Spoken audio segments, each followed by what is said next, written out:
Hey, so come with you guys for the directions for April 22nd and 23rd. So we'll be doing a gizmo, which again will be a 2-day assignment. So we've been doing with homeostasis and focusing on the cell membrane and looking at how our particles can get in and out.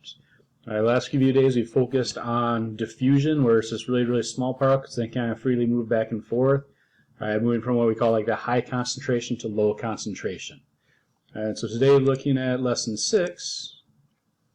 We can see we're focused on now is going to be shifting into what we call osmosis. So osmosis is diffusion through a membrane, so it's kind of through that semi-permeable membrane. So it's going to be looking at kind of how it can travel kind of through there, right, and the methods it can use. So what we can look at is water moving in and out of the cell until there's an equal concentration of solute on both sides. So again, the ultimate goal of this is kind of homeostasis, where everything is equal or even on each side. Alright, so we're going to look at kind of like why a cell will shrink and place in concentrated solution or expand and place in weak. So we'll kind of look at what can happen to cells as they're put in different types of solutions.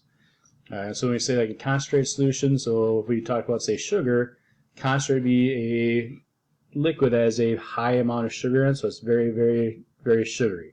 Whereas a weak concentration or a weak solution would have just a tiny bit of sugar in it. Alright, so then the cellular concentration inside and outside is looking at like the percentage. We're going to be able to figure out whether it will expand or shrink. So you can see here we have the Google or Gizmo osmosis document. So depending on which class you're in, you can click on the link here to open up the actual document. So remember, for you guys, the document will kind of be behind the screen here where my image is. For me, it's here in the middle. So we open this up. So you can see here's the student exploration for osmosis. Here's a couple prior knowledge questions, right, that kind of gets, hopefully you think a little bit. And then we have the warm-up. So you can see here, this is kind of a picture of what it's going to look like.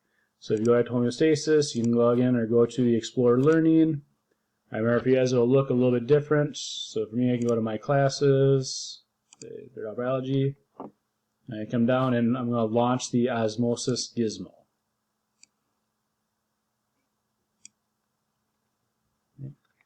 So we can see here, so this is basically a cell that's going to be a square. So the kind of the line here is the cell membrane.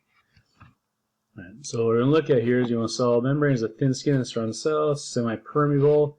Or semi-permeable means it lets certain things through and other things it does not let through. Right. So as it says right there.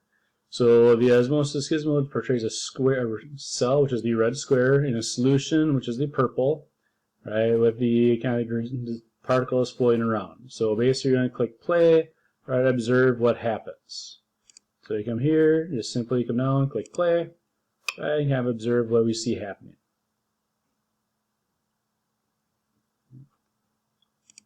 So here you're going to kind of answer a couple questions to that. So you're going to click reset and then click play again. And what do you notice about the size of the cell? So reset, pause, reset. And then what you're going to do is you're going to notice kind of like the size of the cell.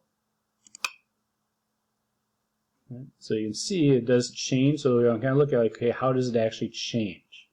Right. So you're going to have to be answering questions with that.